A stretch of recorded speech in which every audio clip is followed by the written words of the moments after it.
There are historians and others who will say that this event 25 years ago did not need to happen. I think we can all agree that it should not need to happen. But it was going to occur, and it did occur. The people who are on the panel today participated in a way to make this confrontation would be resolved in such a manner that no one would be hurt, and that the university would be integrated in a way that was not just a symbol, not just symbolic, but would quickly open the doors of opportunity to a large number of black students. Black students now represent 14% of our College of Engineering enrollment as compared with a national enrollment average of 4.3%.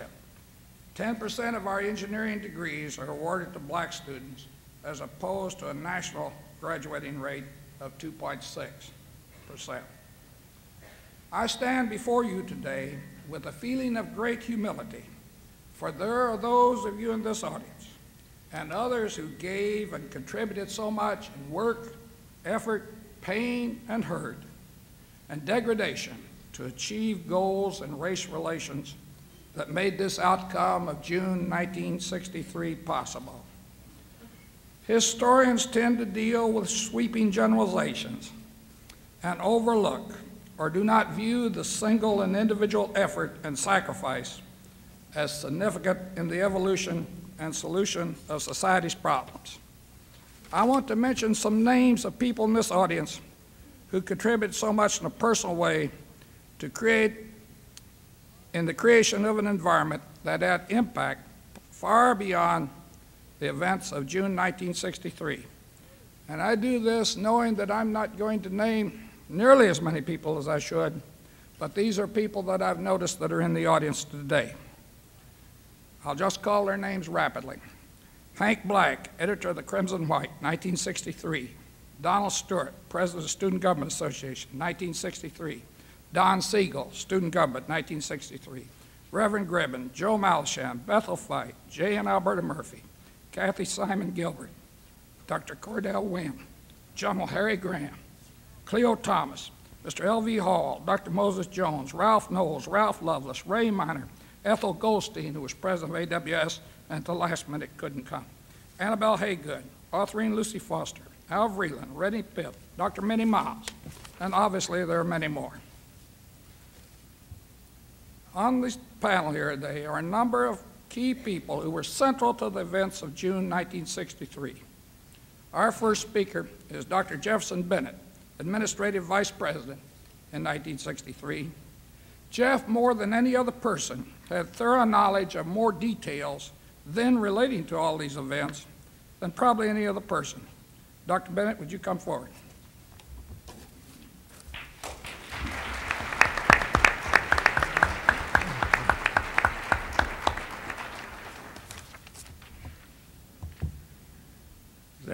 Since he's no longer president and I'm no longer administrative vice president, I won't counter John's statement that I knew more about this than anybody. I've been asked to discuss the relationship with state and federal government as we prepared for the admission of our first black students here. And I propose to do so in certain context first. Any state university worth its salt stands in a contest for institutional integrity, academic and civic.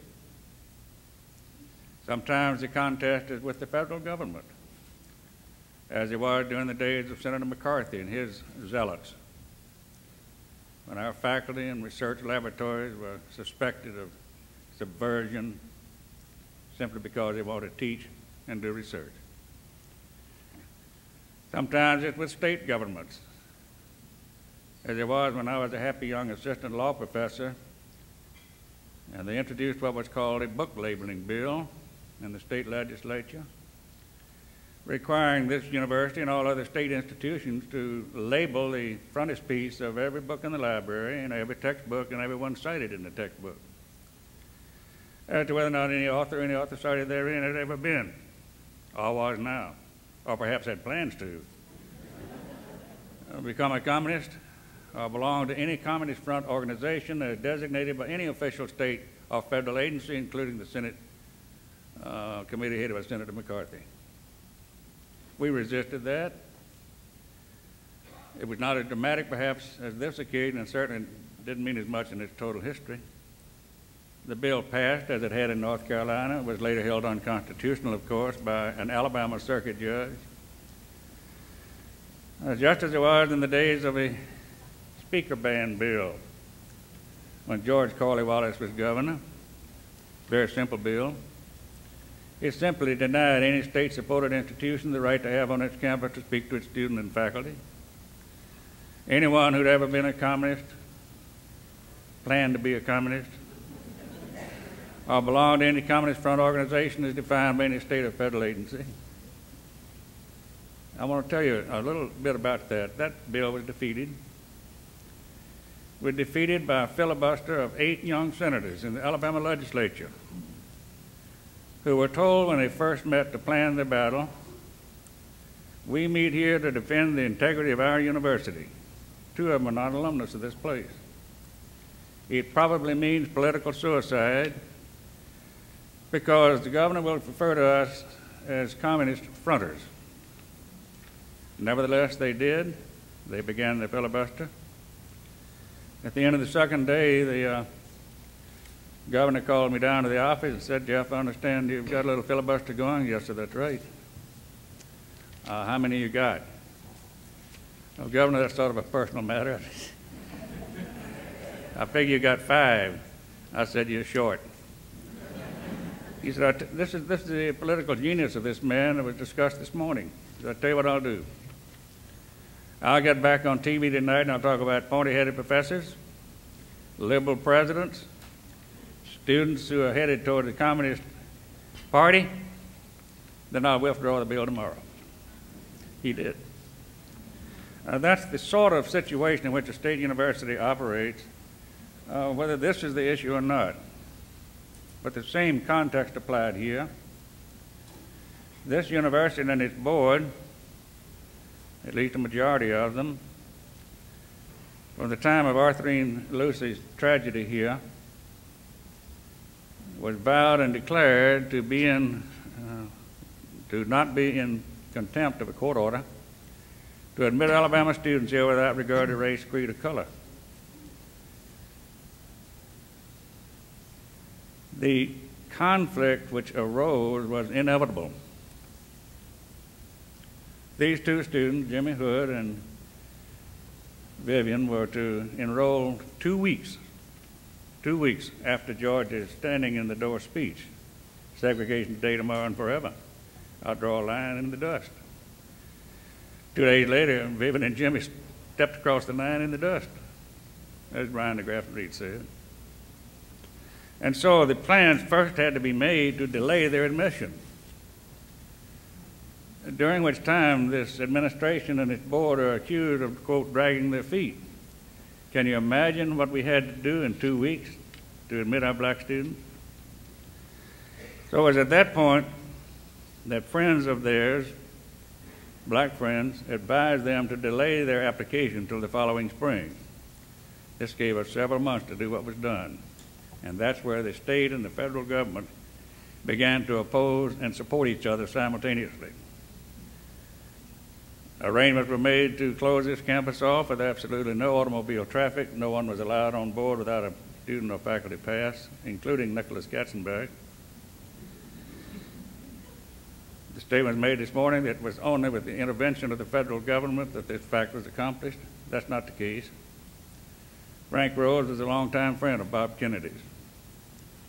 He called Bob, and we, by separate planes under assumed names, went to call on the Attorney General and asked him to pledge a commitment of the Attorney General's office, the Justice Department, and the President toward what we had to do.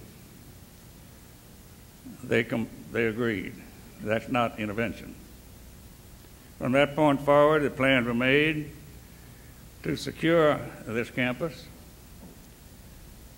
to make certain that the governor's campaign pledge was met in as quiet a manner as possible, certainly with no intervention of anyone else. And that was done. What a thrill it is to go into the office of the president, through the back door, of course. We weren't allowed to be seen there, Alabamians, accompanied by the Attorney General and the Deputy Attorney General. The full power of the United States pointed toward the protection of the future of 2 black children in this state. And that's what happened. The first decision to be made was, should the president use regular Army troops, perhaps 101st Airborne, or, as we requested, Alabama National Guard. Bob wanted the Army. The president wasn't certain, and finally he agreed that we would attempt to use Alabama National Guard with the Army standing by in case our soldiers wouldn't do their duty. Now, that was one of the major points in our efforts to combine, as I said a moment ago, the support of the state, the support of the federal government as they confronted one another, and the integrity of the institution was never compromised. In the film you saw a minute ago, the most important point perhaps was Nick Katzenbach moving forward toward the governor alone. The 2 students are in his car. They're not presented to George Wallace. The little confrontation you watch takes place, and then Mr. Katzenbach gets these students and takes them to their dormitory before they register, normal procedure. In the meantime, the president has signed the order nationalizing the Alabama Guard. General Graham is placed in command, and the rest of the scene takes place. And then the students come. The governor is not on the campus, and they are promptly enrolled and begin their careers here. That's my little contribution. I would hope very much that each of us can respond to any questions you might have later. Thank you.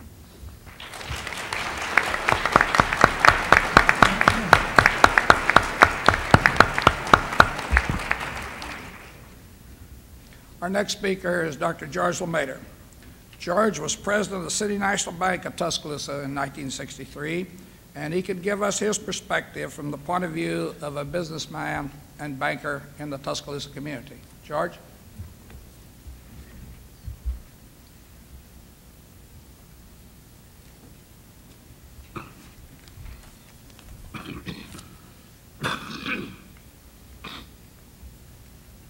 In 1963, we tend, I think, to isolate the integration of the University of Alabama as either the only or the most important thing that happened that year. Well, I think we may be looking through the wrong end of the telescope. If you broaden that view and see what was going on all over the South, all over the nation, you can see that we were not alone in this whole situation. And I think that some people at the University of Alabama deserve a great deal of credit for seeing what might come about from a politician's statements made in the heat of an election. Because you remember, Governor Wallace didn't decide in June 1963 that he would put himself between the order of the judiciary and the university and stand on what he called constitutional rights. He made that threat during his campaign, and he made it again after his election. And it's also well to remember, I think, that George Wallace was elected for the first time to statewide office in 1960. He first took office in 63. He was elected in 62. But look at what had happened shortly before all this took place. Mississippi had gone through a traumatic experience in October of 1962. There were a number of other points of interest throughout the country where similar events were threatened but didn't come off. We had had the bombing of the schools in Clinton, Tennessee. We had had demonstrations all over the country supporting various claims for civil rights. The sit-ins had begun 3 years before in Greensboro, and there was not a really calm section in the whole Southeast. And I think I just jotted down yesterday a little bit of a chronology of what went on in our state with that kind of a background. And it might be interesting before we talk about what took place here at the university to recall what was going on. In April of 1963, Albert Boutwell had been elected mayor of Birmingham. Bull Connor, who had run against him, filed an election contest, remained in office while the contest was being decided. Dr. King began demonstrations the following day with Fred Shuttlesworth in Birmingham, and that's where we first began to see the pictures of the police dogs and the fire hoses being turned on helpless people. And the following month, after these demonstrations had been going on for some time, there were at least 3,000 demonstrators on the streets of Birmingham, and more than 1,000 people had been arrested, most of them school children. Not only been arrested, been taken to jail. And as I recall it, Burke Marshall came down to Birmingham at that time to try to work out some kind of an agreement with business people of the city. I'm not sure that he went to the business people because he thought they would be most successful, but it probably was the only place he could go. And he did get some kind of an agreement that they would begin to integrate some lunch counters, and they would begin to open some theaters and take signs off restrooms and that kind of thing, and have a measure of desegregation and allow these 1,000 people who had been arrested to be released on bond. The bond simply to be a signature. Well, that raised a little hope in Birmingham, and some of them got their expectations up pretty high. 3 days later, we had a bombing of a black leader's house and the A.G. Gaston Motel on the same night. Well, you can imagine what broke loose then. There were, I don't know how many rioters in the street, but 50 people were injured enough to require medical attention. And marshals were sent in simply to try to keep the peace. They had been trained in riot control, and the president began taking the steps that were necessary to federalize the Alabama National Guard. Well, again, the tensions went up and then subsided a little bit.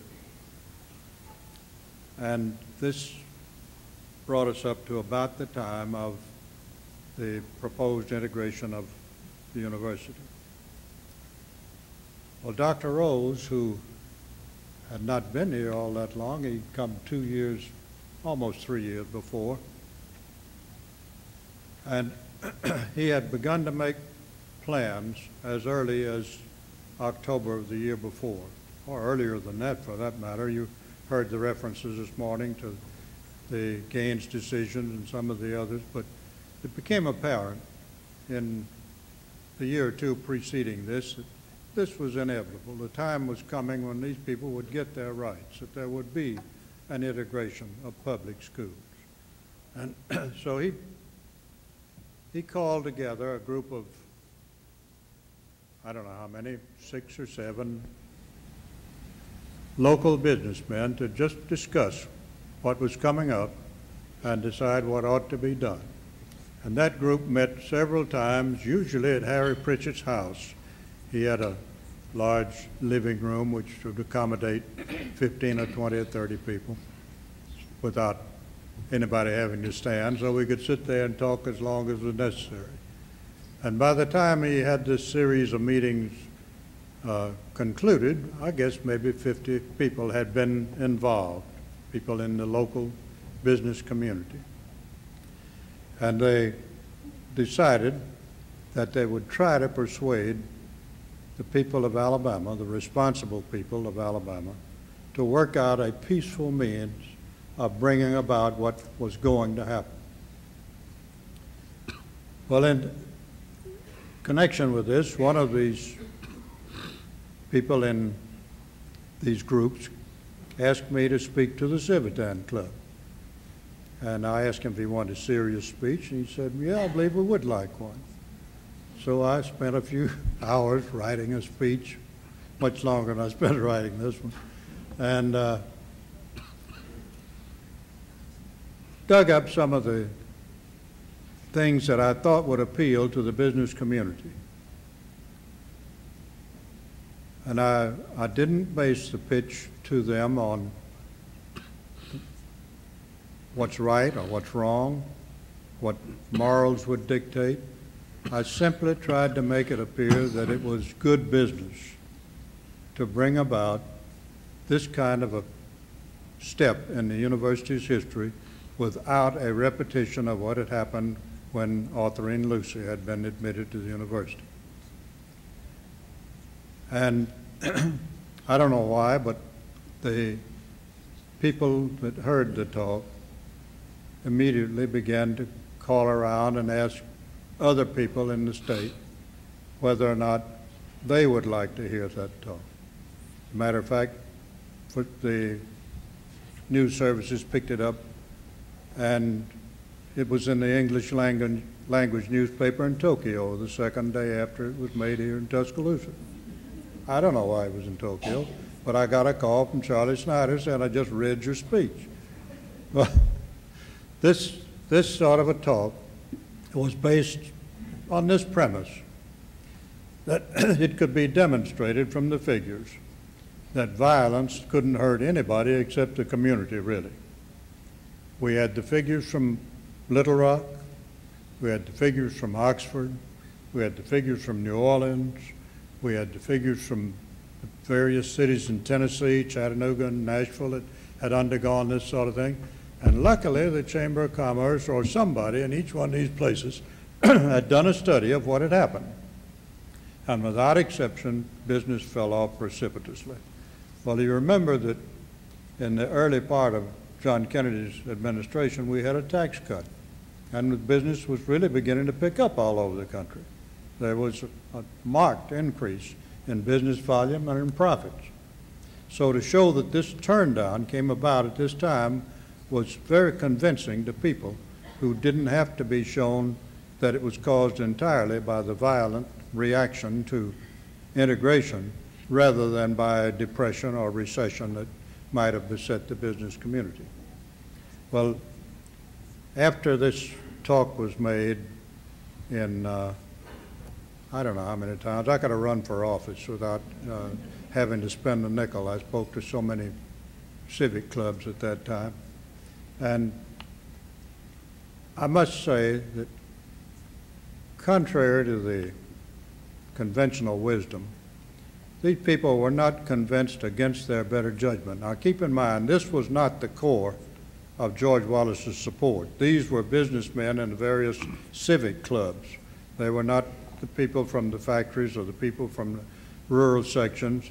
These were people who had retail establishments and who had something on the line when keeping the peace was discussed.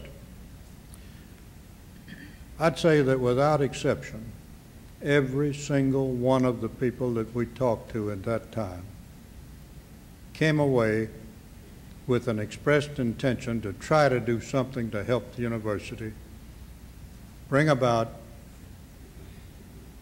an integration of the student body without any violence. Now that sounds like it should have swept in, but that, as I say, was not the core of the political support that was on the other side. And I must also say that I believe those people did it not because they were afraid they were going to lose money. They had seen so much of this violence and so much of the reaction to it, so much of the consequences, that they were genuinely looking for the right thing to do. And I believe they decided that whatever that was, they were willing to try it at least once. And I think that when the question was presented to the local group, we found a similar reaction. We called 400 people together at the Stafford Hotel, 400 business people, some men, some women. And of that 400, 212 signed a petition directed to the governor. The gist of the statement in the petition, I'm sorry I don't have a copy of it, the only one we had was left with the governor, and I don't know whether it's in the archives or not. What he did with it, I don't know. But 212 people signed it. We did have the names of them because the Ku Klux recorded them and sent out issues of the Thunderbolt the next month with the whole list in it asking that people boycott their businesses. But this group of people met down there, and as I say, 212 signed the petition. And 4 or 5 of us, Harry Pritchett and I, had chaired that meeting down there at the Stafford. But 5, well, more, maybe 7 people went down to call on the governor. Barrett Shelton from Decatur, several other people from other parts of the state, Joe Langan from Mobile. We had a couple of people here, John McConnell, an attorney from Mobile. But we had a cross-section of the state to go in and call on him. And we had a very interesting conversation. We got the same result we would have got talking to that wall over there. But we at least presented our side of the matter to them. His reaction was, well, now, you know, you brought me a petition here asking for preservation of law and order. I think you ought to know that the communists use that phrase nowadays. That is a communist phrase, and it's in every one of the statements they make. You look at it and you'll see it. And I must confess that I didn't behave too well. I spoke to a governor in language that you should not use in speaking to a governor. And I'm not sure that that did any good either. But at least we've made an impression to the extent that he did put out a statement that he was not going to tolerate any violence here. And he issued directions to all his people that they were not to stay away, that he would take care of it. I mean, they were to stay away, that he would take care of it. Bobby Shelton issued directions to the Ku Klux Klan that they were to stay away. So at least we didn't have the warring factions out here at Foster Auditorium that we had had around the flagpole and out on the campus when Autry and Lucy was here. So with that background, I think you can see that we did lose the battle. We didn't convince George to do anything. I knew George real well. I still do. I consider him a friend. My brother and his brother practiced law together. And I've never supported him. I don't think he has any illusions about that. But I must say that there are some things about him that, as Mr. Carter said this morning, are quite attractive. You wonder at his ability to pick out the issue that will appeal to a group of people like this. And he picked one in this period between 1958, when John Patterson whipped him, till he was shot down by the assassin or attempted assassin in Maryland, that really did ring a bell with everybody who had a grievance against the government or anybody in positions of trust. So he won this battle, but I do think the university won the war. And I think Frank Rose is due a great deal of credit for doing the planning that was necessary to bring about a peaceful atmosphere in Tuscaloosa in which it could operate, in which this order could be brought forward and George could be moved out of the way and the integration take place. You know, it's the story of Christopher Wren in Black in Westminster Abbey. If you look for his monument, look about you. Well, if you're looking for Frank Rose's monument, look out here. Just look around you. And you'll see that what he set out to do had been accomplished in a peaceful way. The job's not finished, but it's certainly been begun in a meaningful way. Thank you.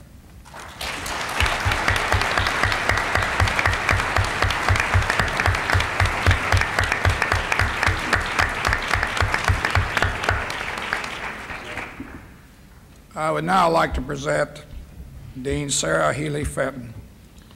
Dean Healy's an old colleague of mine. We go back a number of years. She brings a unique perspective to us because she was dean also in 1956 as well in 1963. And that is, had two experiences that not many people have had in one lifetime. Sarah, would you come forward?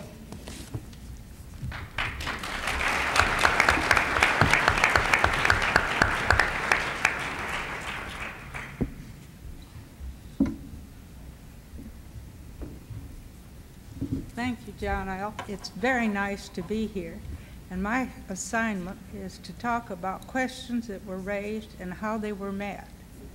And I think one question early and during most of these periods we're talking about was, why does Alabama have a Yankee dean?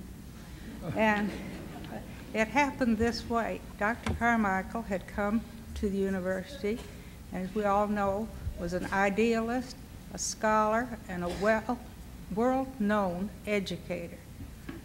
I was at the University of Michigan as Associate Dean of Women, and a friend of mine from California called and said, Oliver Carmichael has gone to the University of Alabama and they need a dean. Can I tell him he could talk to you?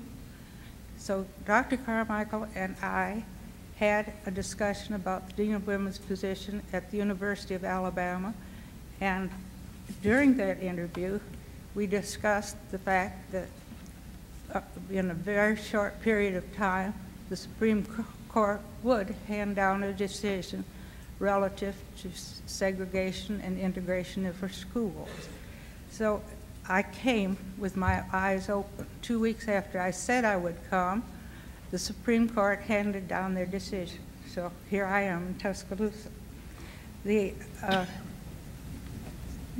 Immediately, we began to educate the students to the fact that this was coming, this was part of their university, a law-abiding university, and that it was not a situation where we had extracurricular activities, but rather co-curricular activity, and that they would become increasingly a part of decisions and committee memberships. It wasn't just SGA and AWS, learning government through action. The methods of teaching the students were multiple and continued more frequently after Dr. Rose came. We had quite a period when things didn't seem so vital or quite immediate. I had, if I may go back, I had an interview with Arthur Green in my office the day she came to the campus, and housing was the problem. And you have been repeatedly told what actions occurred.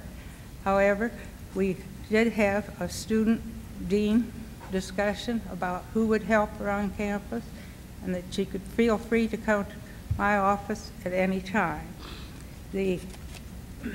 unfortunate episodes, I think, did carry over to the willingness of the students to take responsibility. Dr. Rose called numerous student convocations, faculty and student convocations, so they knew what was going on.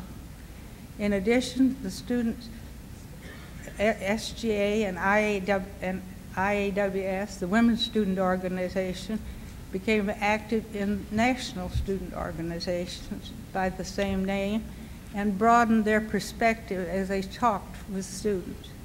It was interesting that immediately following the summer, immediately following Authorine's being on our campus, Walter Flowers, who was then SGA president, spoke at the National Association of Students, and gave a good perspective of the University of Alabama. So each of their attendance at these large national meetings was a PR relationship for the university, and always we're proud of our university students. We had the National AWS Convention here at the time the Selma March was going on.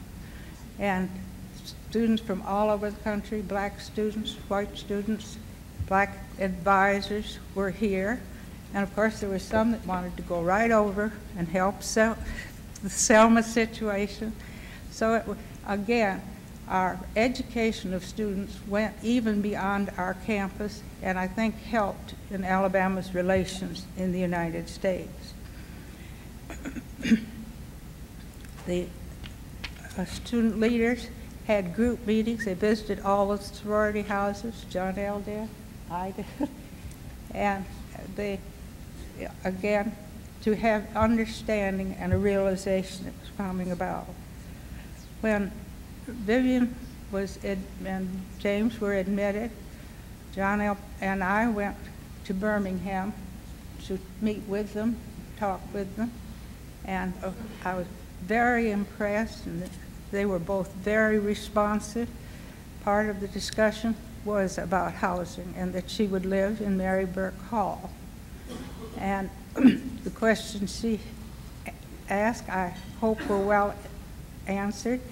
And in addition, she quickly made friends with many faculty people, and I helped to realize that she was not in a situation where everyone would be against her. The students were asked to stay in their residence halls during this period of the stay in the Schoolhouse Door. So they tell me now about the stories about how they watched it on television, and the next minute Vivian was back in the hall. We had a director of the residence hall who had had experience in integrated residences, and we had a great group of graduate assistants in the hall who also had been on the staff for some time. Questions naturally came from the parents, and we wrote numerous letters to the parents telling them what was going on and what to anticipate. One of the things was stressed that Vivian would be in residence and would be with all other students. We had very little dissent from any parents.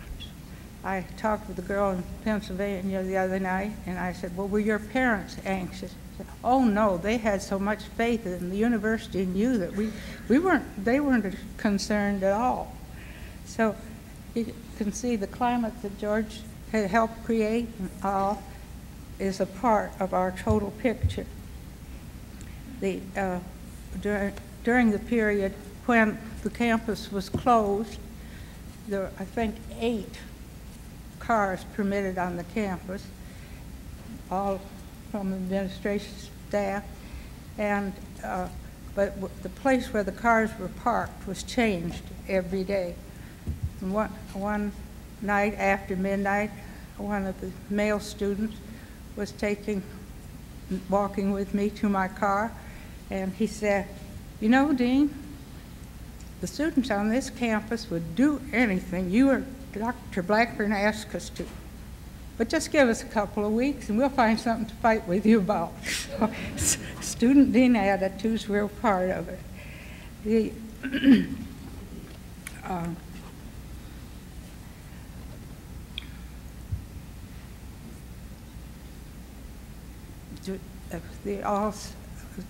some of the funny incidents, of course, were when the campus was closed and the parents brought all the students to the Northington campus, where they were transported by all kinds of vehicles to the campus. One girl said she never forgets having all her belongings on a flatbed truck and then being told to sit on top of it to get back to the campus. I am very proud of the continued progress of this situation at the University of Alabama, because I still visit many other campuses and I'm aware that we are so far in advance of many institutions. I'm glad to be here and I'm glad I was a part of it to begin with. Thank you.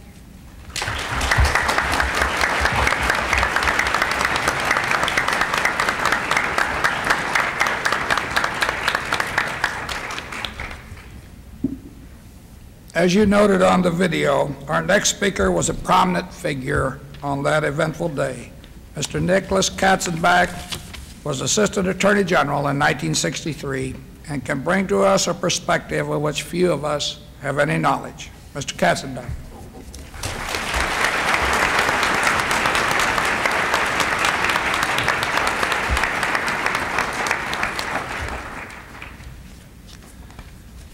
Thank you. I was asked to give some of the planning and some of the problems as we saw it in what Governor Wallace would call the central government. And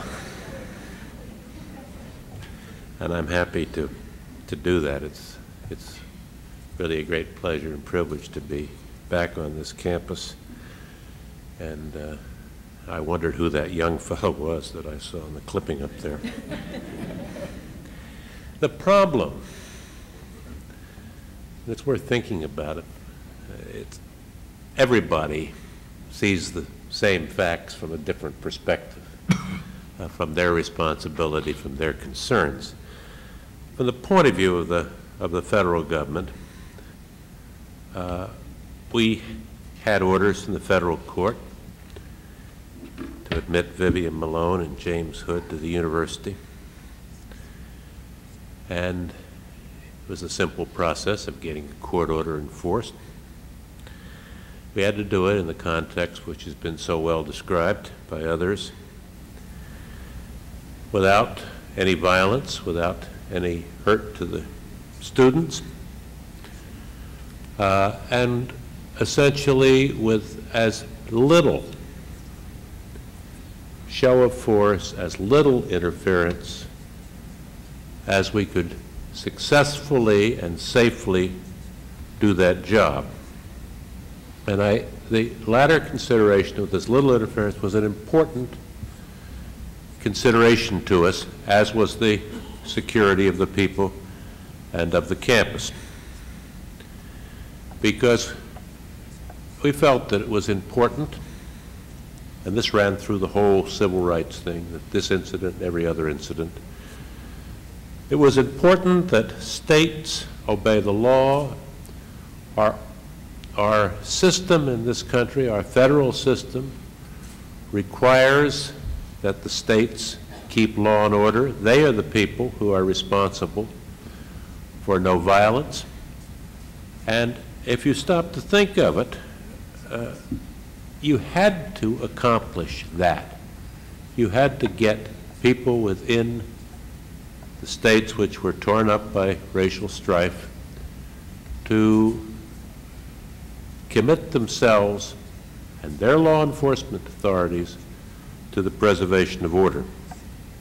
And here is a situation where the federal and state authorities were going to be, because Governor Wallace insisted upon it, in a state of confrontation We were obviously influenced in the Kennedy administration by what had happened at Ole Miss, where we've been in a similar confrontation with Ross Barnett, and where we had ended up with people being killed and injured on the campus in a very sizable riot that occurred there, and then getting a commitment, in effect, to keeping troops on that campus, which we did throughout James Meredith's time. At no time did we really know what Governor Wallace would do. We suspected, we hoped, we tried to get commitments, but we didn't know what he would do for certain, and we didn't know whether he could do what he said he was going to do. He did, as you've heard, speak out about violence. He did urge people to keep off the campus, but everything else that he had created was really in conflict with that situation. So it made us nervous.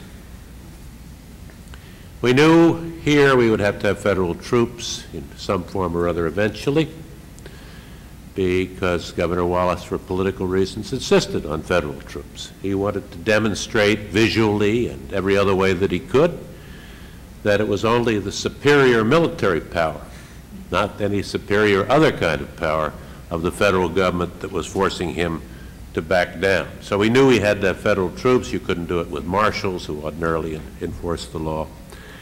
And obviously the last thing in the world that we wanted was federal troops, but we knew that we had to have them. That essentially was for the reason that I've indicated, that law enforcement responsibility should be that of local authorities.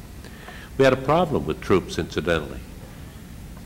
It was a problem which the governor solved for us in the final analysis to some extent by bringing in some troops, General Graham in the state service here, to supplement his patrol people and his forestry people that he had here in their lovely green uniforms. The problem was that if there really were violence, there weren't enough. If there was a confrontation between state law and federal law, and even if you brought the federal troops into the federal service, they might not. There were not enough here to preserve order, and certainly not to do which the political objective was to get it all over within one day. We had too far to go, and that was one of the difficulties which was referred to, and it was just a technical problem. In the Birmingham riots, we had the same problem. When there was the real danger of violence breaking out in Birmingham, what did we do about it? We had the problem there. If you brought federal troops into Birmingham, you might create the riot, because it would take several hours for them, dyeing up all the roads, closing the airport, doing all of that to get them there. We had the same problem in a way here.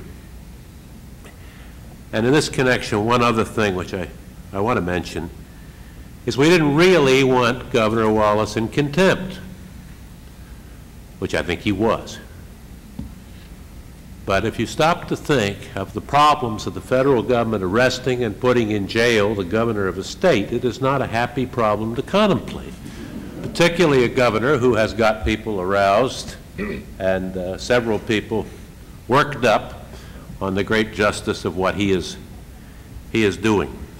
So we had that problem. What do we have going with us? The principal thing that we had, two principal things that we really had going with us were, one, a university that genuinely wanted to accomplish this purpose under terrific leadership by Frank Rose, and a business community that didn't want violence and that urged the governor not to have violence. And that was something we also participated in every way that we could. We had cabinet meetings there to call every businessman that anybody in the cabinet or any of his subordinates knew in the state of Alabama to urge that they be on the side of nonviolence.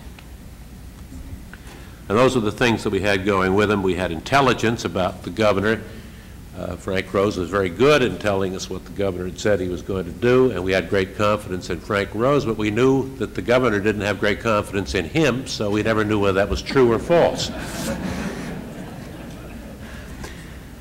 Well, you saw what happened. I can add a couple of things to it. We worked with the military, with the reserve people. General Abrams was put in charge by Secretary McNamara. I think General Abrams had 2 stars. Maybe he had 3 stars at that point. He was later the commander in Vietnam, succeeding Westmoreland, and had been a great tank commander at the Battle of Bastogne in World War II. I asked him to, when we were coming down here, to come down with as few people as he could to accomplish this purpose. And General Abrams, to my great surprise, arrived with 1 lieutenant colonel and 1 major. We did go over to the Armory. I was absolutely amazed when I got there. At Ole Miss, we in the Department of Justice had had communications that greatly embarrassed the federal government. When I got to the Armory here, I saw a big tower outside, and I found out if AT&T went out of business, you could still call any place in the world. You had direct lines to Berlin. They had set up the emergency military system at the Armory here in Tuscaloosa, and there were phones all over the place. You could call anybody anywhere in the world if you wanted to. In any event, you saw what had happened, and there's no reason to go into that. Those were the planning that we did. I would add one final thing. We were up all night there, and we had talked, and there was President Kennedy was very concerned again about whether he ought to get troops in or out beforehand. I urged him, and General Abrams did, not to do it, to trust in the federal troops that we had here. I think there were 500 or 600. General Graham would know better than I, maybe less than that. I do remember that after being up all night and going through this in the morning, came the point to bring the troops into federal service, and General Abrams was there in a seersucker suit that he'd spent the night in, and I'll tell you, there was no air conditioning, and it was hot as hell. That's the reason I haven't been back before this. The lieutenant colonel that he had said, General, I assume this will be uniform. And Abrams says, oh, he says, I think General Graham will know who I am. And so we did that, and we brought them in, and it all came off smoothly. And I'm often asked whether I knew it was going to come off that way. And the truth is that everything that happened as we expected it to happen, but we never had any information as to what in fact would happen.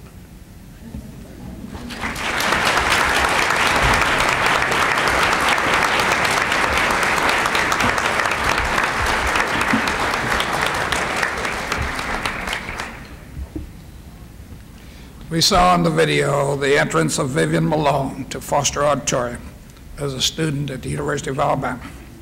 25 years have passed, and Vivian, I'm sure, has reflections and feelings on the events of June 1963, as well as a perspective from today. Vivian.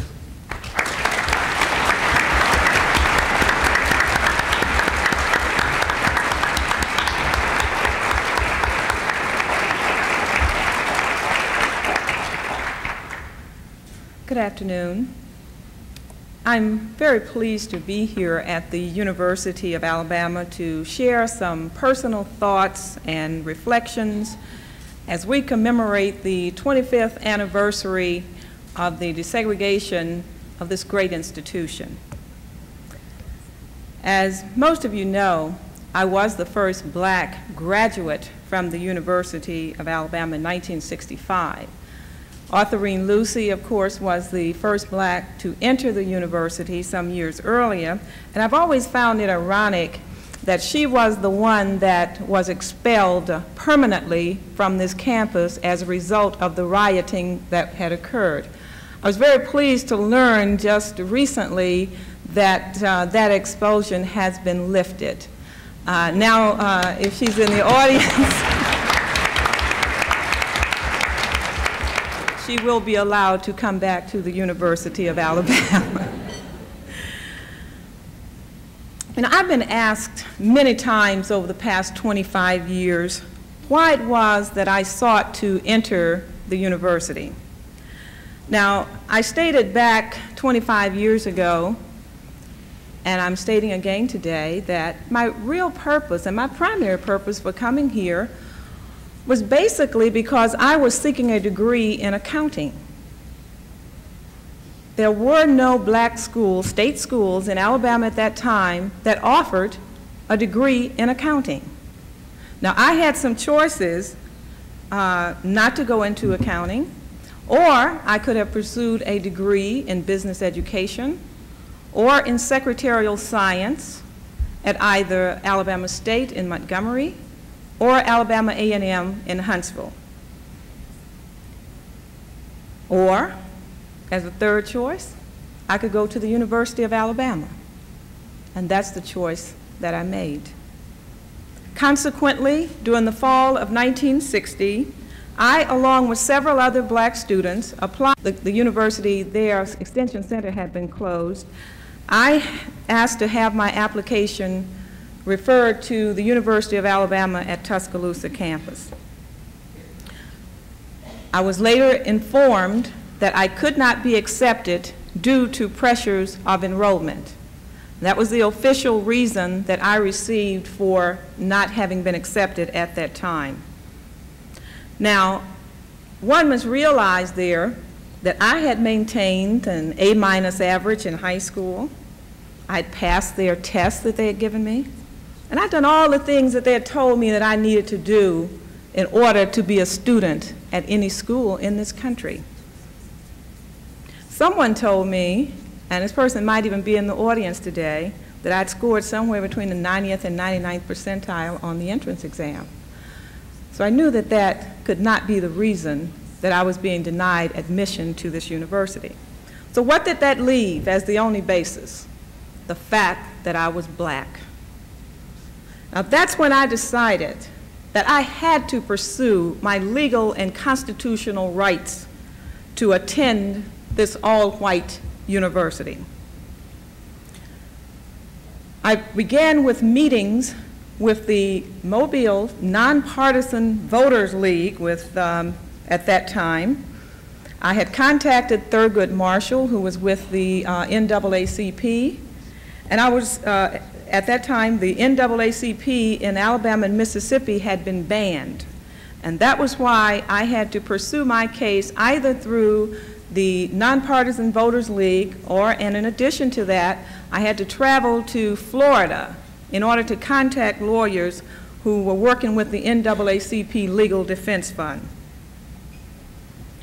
Another thing that happened during this period of time, after I had applied, I was visited, or my family and I were visited by two men that said that they represented the state of Alabama, two white men. I don't think there were any blacks in the state government at that time. And they told my parents that, you know that you and your daughter's life are endangered as a result of this move. Don't you think it would be better if you would encourage your daughter to withdraw her application? And they said that they could not protect us because there were many people out there who would do whatever was necessary to preserve the whiteness of this university. Now, as I told you earlier, there were 5 of us that went down to the Extension Center in Mobile. Now, you can imagine how we as young people must have felt to have this kind of threats made to us by persons who indicated to us that they represented the state of Alabama. So it's certainly understandable that the other students chose not to pursue their applications. Because of the threats that we had been receiving even prior to their visit, my family's home, my home was being guarded 24 hours a day by Mobile police. Now, only recently had 2 black policemen been added to the police force in Mobile.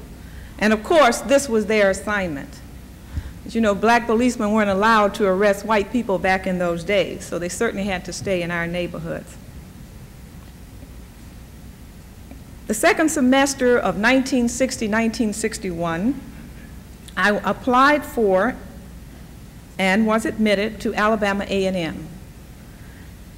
But I continued to pursue my case in the courts. During the spring of 1963, and I was working on the switchboard at the Alabama A&M when the call came through. And the call said that I was to be admitted to the University of Alabama.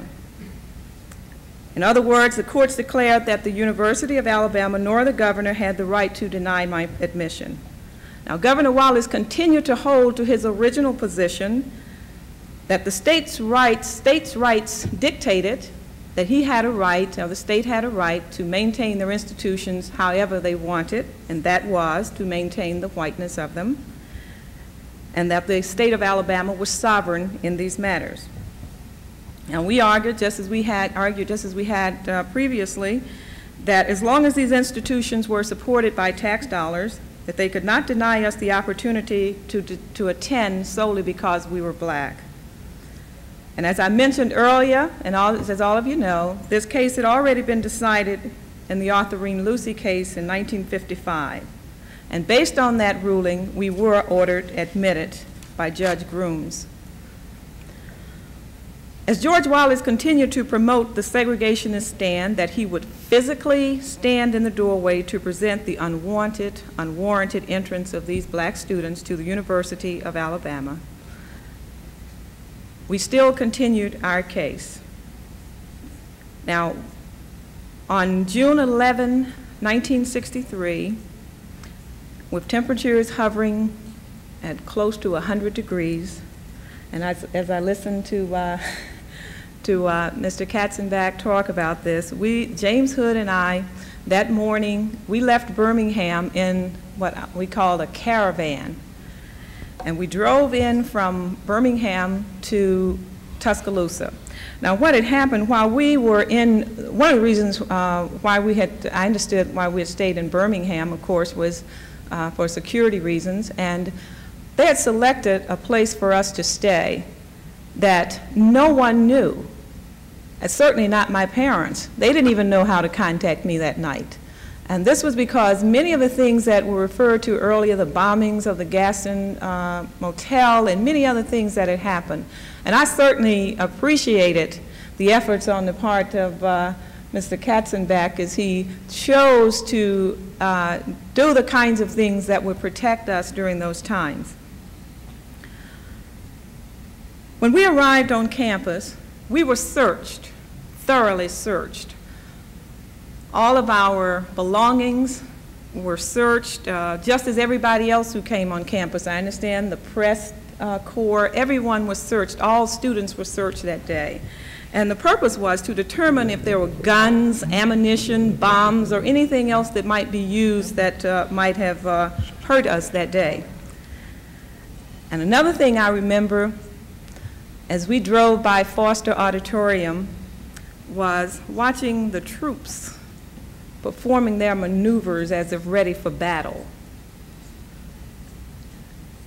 And it's a strange feeling when you think about your reason for being here is to go to school, to try to get a degree in accounting, and you're watching these troops as they are out there with their bayonets waiting and wondering what is going to happen. When we finally got on campus, the governor stood in the doorway as he had declared earlier, and he read his proclamation, which was very lengthy. And as we sat in those hot cars, I thought it would never end. Finally, it ended.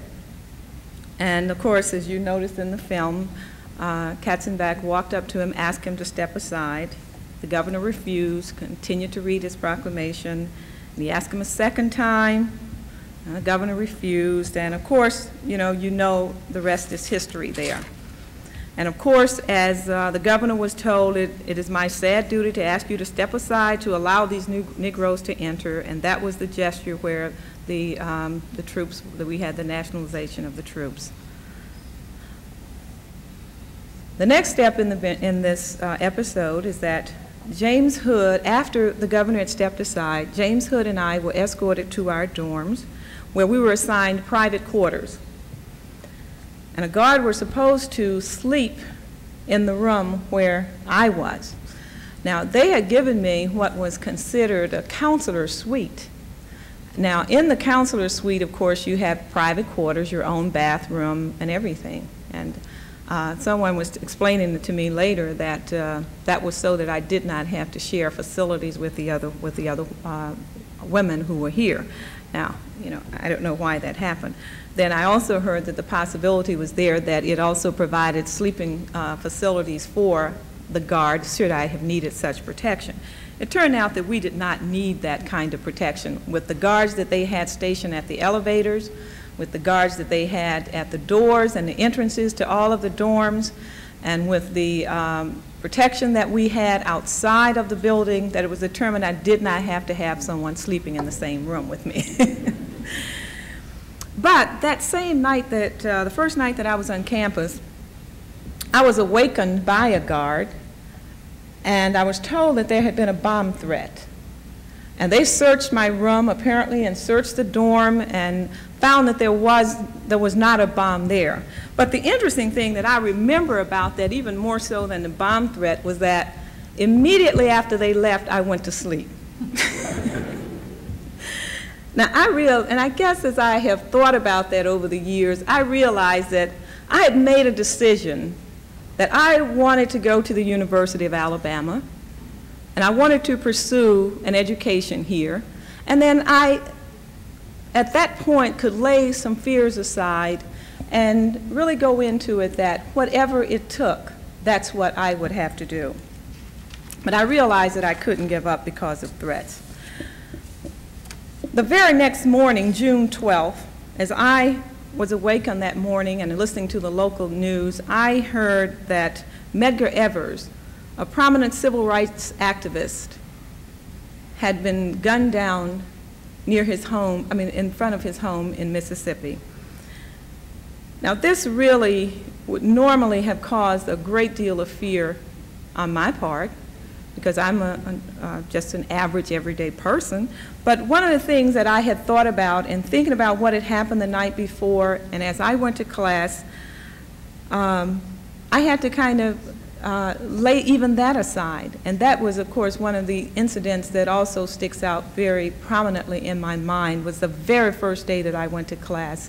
That's what I went to class with this on my mind. Now, one thing I should note is that I was always surrounded by guards, policemen, motorcycles, and there was always an entourage whenever I left campus. One of the things that happened, one incident, and I think Dean Healy might remember this, I signed out to go to the movies. And I had to tell them where I was going, and what would happen as a result of this is they would station security personnel along the route that I was taking. So when I signed out for the movies, there was an assumption that I was going to the one black theater in town. So they had stationed the guards all along the route to the black theater. As it turned out, I'd gone to the white drive-in theater. And I'll never forget this. I remember seeing a sign there, whites only, no colors allowed. Now, why we did this, I don't know. But it was just something that you just, when you see these signs about colored only and white only and stuff, you just feel there's a need that you need to do something about that. So we went, move them or whatever. Now, the other part of that was interesting is that the other students that went to the movies with me was Renee, a German student, Effie, a Greek student, and Maria, a student from Switzerland. And I remember meeting after they finally found us, and it took a while for them to find us. And here we were sitting in this drive-in movie, and these cars come in with all these lights, and they're flashing lights in every car until they finally found us, you know, I guess it wasn't hard once you turn the lights on, but the reason I slipped in because they didn't have any lights on, so they didn't see that I happened not to be white. But one of the things that I remember is that in hearing some of the said was that, you know, you could have created an international crisis here today. But that was one of the incidents that occurred. Another incident that occurred, and here again, this is also with Renee, who was an international student at that time. We went shopping, and I really didn't think that much about it at this point. This was the first summer that I was here. And when we got back to campus, I was told that a car had actually been following us, and that someone had searched that car. I assume some of the security that had been assigned to us, and that they had found ammunition in that car, and they had suspected that there was a possibility that they might have intended some harm to us. So when we look back at these things, we realize that all was not well. We did have some problems there, and I think I certainly appreciate the efforts on the part of the university, on the part of the business community, to really try to make this situation as safe and as peaceful as possible. And I think as a result of those efforts, I think we did see the portrayal of an incident that could have been much worse. And also, I'm just going to go through, they asked me to talk a little bit about what's happening in the future. Well, let me just go briefly through a few of the other incidents that occurred. In '64, the summer of '64, we had one additional black graduate student attend the university. And also, that following fall, we had three freshmen come on campus that year. Also in 1969, we had Dr. Geoffrey Wissington, who was the first black graduate with a PhD from the university. In May 1965, I received my BS degree in industrial relations, and I went to work for the U.S. Department of Justice with John Doerr, who had been working on my case for several years. Now, the one reason why I went to work for, which is interesting, why I went to work for the Justice Department, was during the time that I was here, I did not get a single offer from any business or industry upon my graduation. Now, I had seen some people in my class, white males generally, who had a tough time trying to get through this university. Many of them had to take, I noticed some of them had to take classes over. I know some of them were praying on that last day as to whether or not they would graduate, and they had offers waiting for them. All they were saying, if I can just make it through this one class, then I've got a job. And here I was on the other hand. I mean, I never was praying to graduate from a standpoint of grades, and I was never given an offer to work in industry. And I was very happy to work with Justice Department in the Civil Rights Division. And even today in 1988, I see that blacks are still being discriminated in government, in private industry, and in our institutions of higher learning. I think we've witnessed a lot of progress over the past 25 years, but as I look at it as an EEO officer, the masses of black people still occupy the lowest level, the least prestigious jobs wherever they happen to be. Now, we see a few of people who've made it into the door, and when we talk about opening doors here today, the door has been opened. And it's gradually opening, but it has not opened all the way. And I'm very happy that the university is sponsoring this conference today, commemorating the 25th anniversary of the desegregation. And I'm happy that they are doing this by making an assessment of race relations in this country. But I'm hoping that it doesn't end with an assessment. What I would ask that you do is to not only assess the problems, but begin to chart a course for the future so that when we meet 25 years from now, that we would not have to go over and deal with the same problems that we're dealing with in 1988. Thank you.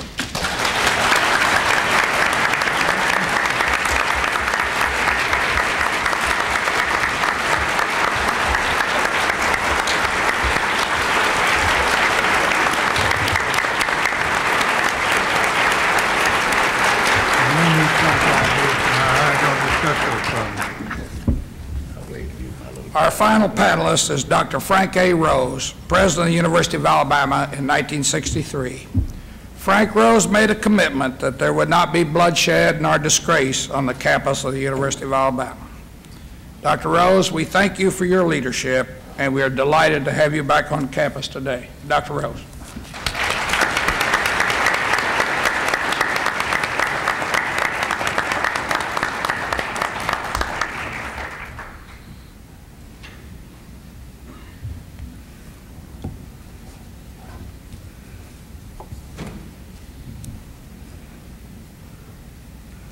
My distinguished colleagues on the panel,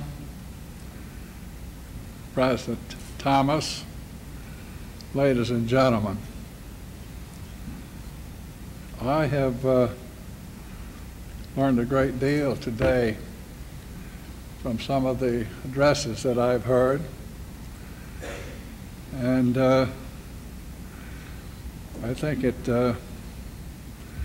is good that I've heard some of the things that have come to my attention. It reminds me of a few years back when Alabama was playing the University of Texas in the Orange Bowl. And the University of Texas was beating us by a goodly score, but we were only 6 points behind. Joe Namath let go one of his long passes, and a young man by the name of Holman, who was playing in, caught it and was tackled at about the 3-yard line. Bear Bryant called for timeout and called Joe over to the sideline and gave him a play. And you must remember that Joe had those big balloon knees, tightly taped, and it was all he could do to run. But anyway, the play was that he was to run off left tackle. A fellow by the name of Novus, an All-American linebacker for Texas, hit Joe and drove him back about 3 yards. Bear called timeout again. He gave Joe another play. This time it was right tackle. Novus hit him again and drove him back about 2 yards. Well, this happened 4 times, and each time Joe lost ground. 3 weeks later, I ran into Bear on the campus, and I said to him, "Bear, let me ask you something. Why in the world, knowing that Joe Namath had those terrible knees, and knowing that Novus was on the other side as a linebacker, would you call those 4 plays?" He said, "Hell, Dr. Rose, if I'd have had 3 weeks to think about it, I wouldn't have done it either."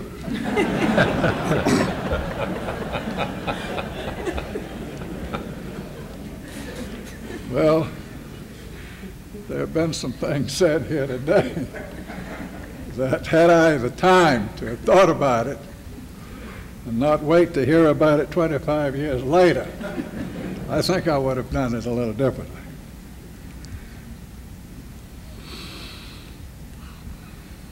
When I was a boy, 18 years old, I hitchhiked from Meridian, Mississippi, over to this university with a 96 average from high school,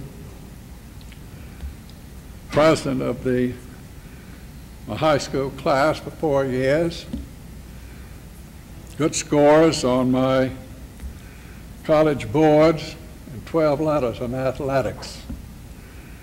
My only problem was I only weighed about 165 pounds.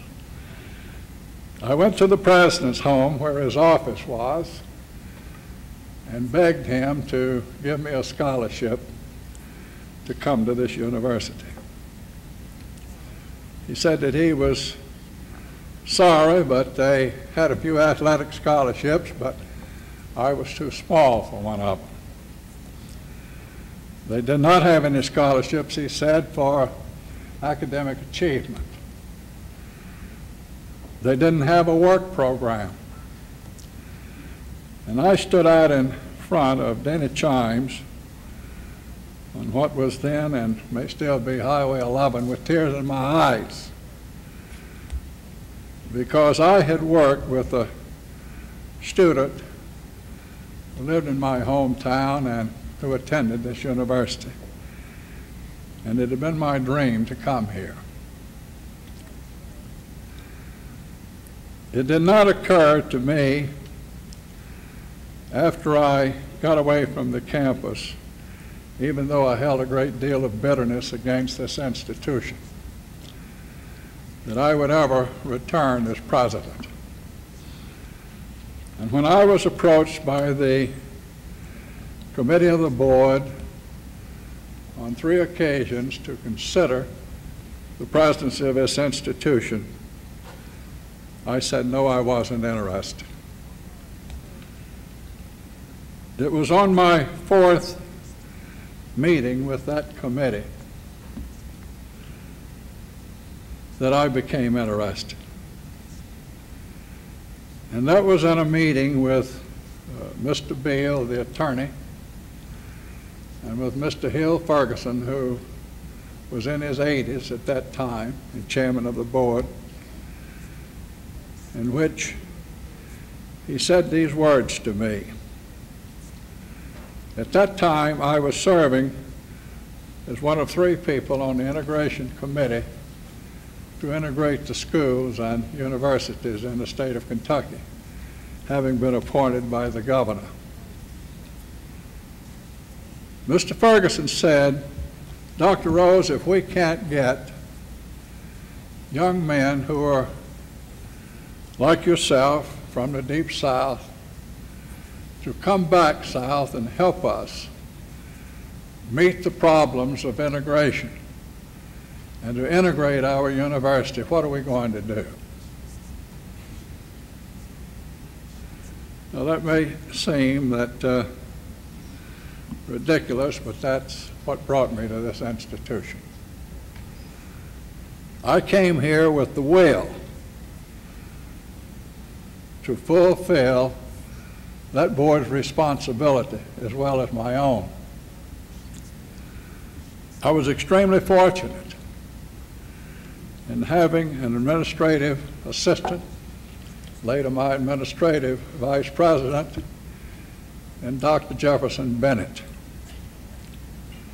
a former assistant dean of the law school, former assistant to the president, Dr. Carmichael, one of the most distinguished educators that we've ever had in this country, former chancellor of Vanderbilt for a long number of years, former president of the Carnegie Corporation for more than 10 years, and on leaving this institution became the chairman of the board of trustees of the University of North Carolina system. Dr. Carmichael never lacked the will to integrate this university. The staff that I found here never lacked the will to integrate this university. I found complete support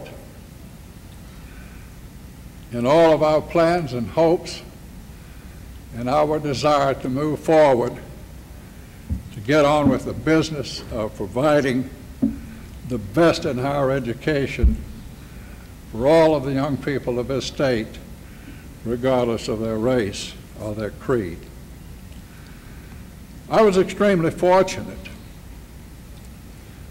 in that in 1954, I was elected, along with Bob Kennedy, and Chuck Yeager, and Fritz Hollins, and several others, to be recognized as one of the 10 outstanding young men in the United States. They took us to New York for a week, and I spent a great deal of my time with Bob Kennedy, John Kennedy, and other members of his family. at their apartment, which was then adjoining the Plaza Hotel in New York City. I had no idea at that time, in 1954, that 6 years later, Senator Kennedy would be the President of the United States. But for this university and for this state and for the good of the country, this marvelous thing happened, that he was able to challenge us for our better selves and to cause us to take the kind of leadership that we could. Last Monday evening, I stood in Arlington Cemetery with the family and some 10,000 other people in recognition of the death of Robert Kennedy. 20 years ago that evening, I had stood in the same place, having come down from that memorable but sad occasion of the Mass in St. Peter's in New York. To me, it was an occasion of the 20th anniversary of another dream brought to an end. A few weeks before, it had been Martin Luther King. 4.5 years before, it had been John Fitzgerald Kennedy. My roommate, Dr. Elvis Starr, one of in Washington, one of the most distinguished educators in this country, former Secretary of the Army under President Kennedy, said to me, well, let's go eat and relax. And I said, no, I want to go back to my apartment. I want to think, and I want to recall.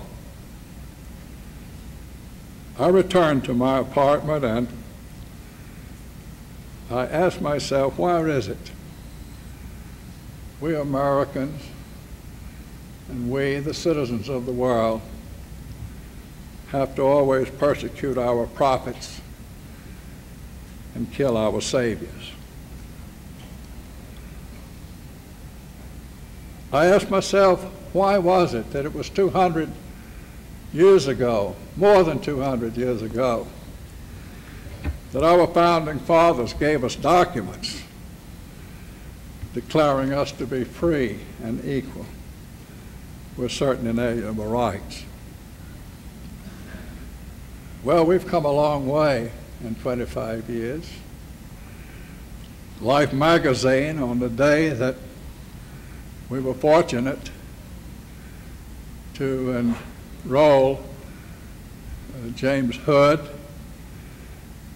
and this lovely lady who spoke so frankly to us today,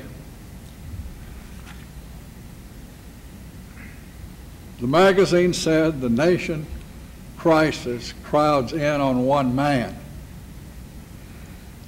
And I'm glad that George LeMaitre pointed out that this was a national crisis on that date. It was not just the University of Alabama, and it was not just the state of Alabama. It was a national crisis. But they were wrong, because I had the kind of people that you see assembled here today, including Nick Katzenbach, who had to be a strong man to march up to that confrontation that he had and the burden that he had of seeing that the orders of the court were carried out. It was not an easy task for him. And for Bibbin Malone, certainly God had to send her to us, determined that she wanted to get an education, determined that this was where she was going to get it, and determined to go through what she was going through. just as she showed a few minutes ago how determined she was, we were just as determined that Vivian was going to get that education and that she was going to get it with all of the dignity and honor that we could give to a human being, regardless of the color of her face or religion. I have to say to these wonderful people sitting here, all of them, I'm grateful to have had the opportunity to be able to participate in what you people made possible, and many of the people, the faculty, the students, the people of Alabama made possible for this university to show its best side and to start on a road that was going to demonstrate to the world that we belong to the human race and that we belong to that part of the race that was highly civilized. I, too, must warn that while a great deal of progress has been made, some things have happened in recent months, recent years, that seem to cancel a lot of the progress that we made in the 1960s and the early 1970s. I never thought I'd ever see the day that I would sit in a president's office as I did in 1970 and say to that president, Mr. President, you cut the civil rights program. The buildings will burn again in Washington, and people will be marching down the streets. And I, who have never had a desire to march, will be marching with those people, congratulating them on what they're doing to get their rights. A member of his staff said, you must be crazy to say what you're saying to the president. And I said, maybe so, but that's how strongly I feel. Since that time, I and my colleagues have worked to get more funds for scholarships, for support of colleges and universities, particularly black colleges and universities, to get more graduate programs financed for minorities, blacks, Hispanics, Indians. And I want to say to you, standing here today, if all of us do not redouble our efforts, rethink our past, we are going to see the day come that came following Reconstruction, when people were again enslaved, and the good memories lost, and the inequities exercised that enslaved all of us. We're losing ground, not because of people standing in the schoolhouse door. We're losing ground because of our complacency. Lyndon Johnson was not a man without his sins, said, progress in education will not solve all of our problems. But without progress in education, we cannot solve any of our problems. Thank you.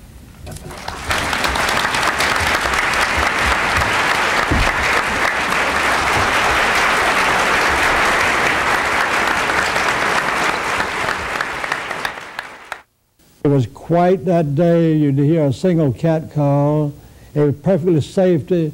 Nobody threw rocks. Nobody had no harm, and everything came out fine. And that's exactly the way I intended to do it. I wasn't going to let what happened there happen. What happened at Ole Miss. Ole Miss was not. They didn't have the experience. They didn't know what was going to happen to them. we stopped all of them coming to that university, and I stood there and kept peace. But it still was a bad public relation against it. I'm sorry that I did it that way. We had planned to have questions at this time, but we've far over into the next session. And I hate to do this, but I think that we're going to have to stop. But I want to make one little brief statement as we close.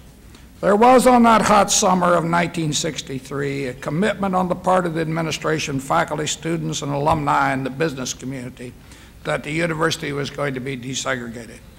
Each individual in a leadership role, student, faculty, alumnus, and businessman, felt a personal commitment to succeed. And when the day ended, there was a euphoric feeling on the part of those leaders that made each look forward to a better world and a healthier society. It is not enough to just look at the past, to talk about how bad the problems were or are. We need to develop plans and commitments for our leaders in all of our communities.